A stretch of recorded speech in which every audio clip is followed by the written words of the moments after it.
चींटी और टिड्डे की कहानी। एक बार की बात है, एक जंगल में बहुत सारी चींटियां और एक आलसी टिड्डा रहा करते थे। चींटियां बहुत ही मेहनती थी। गर्मी का मौसम शुरू हो चुका था। चींटियों ने ठंड के लिए खाना जमा करना शुरू कर दिया था और दूसरी तरफ वह आलसी टिड्डा सारा वक्त सोने और खाने में ही व्यतीत करता।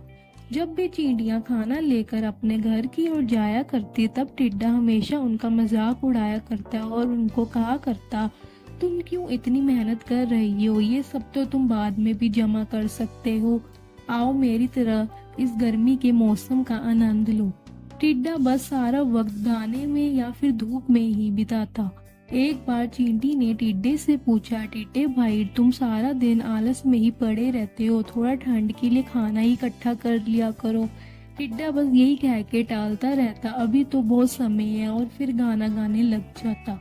एक बार चींटियों का झुंड खाना लेकर घर की ओर जा रही थी। तभी उनमें से एक चींटी नीचे गिर गई और उसके पैर में चोट आ गई और वह जोर जोर से रोने लगी।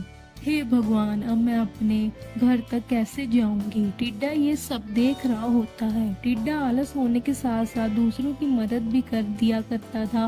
उसने चींटी से बोला, बहन, मैं तुम्हें अपनी पीठ में बैठा कर घर छोड़ देता हूँ।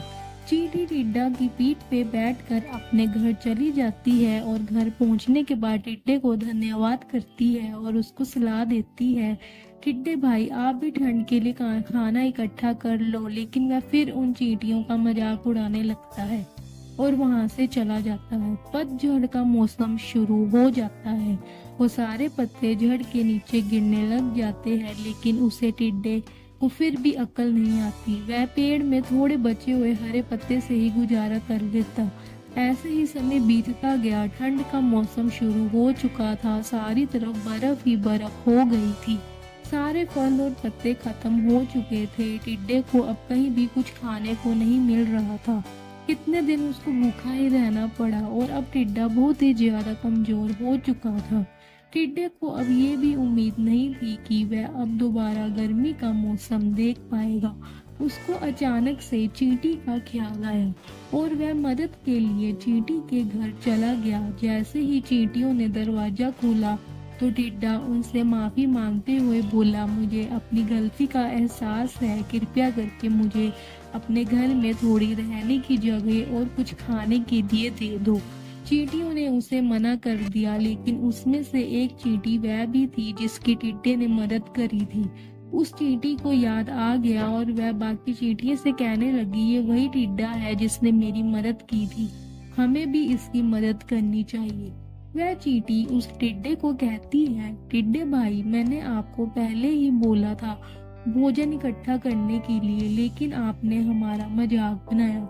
टिड्डे ने कहा, मुझे माफ कर दो बहन, मैंने समय पर मेहनत नहीं की और अब मुझे इसका परिणाम भुगतना पड़ रहा है। मुझे अपनी गलती पर पछतावा है। मुझे तुम्हारी बात सुननी चाहिए थी। मुझे माफ कर दो। चींटी टिड्डे को अंदर बुला लेती है और उसने टिड्डे को खाना दिया और गर्म जगह भी दी। टिड्डे ने चींटियों का धन्यवाद किया।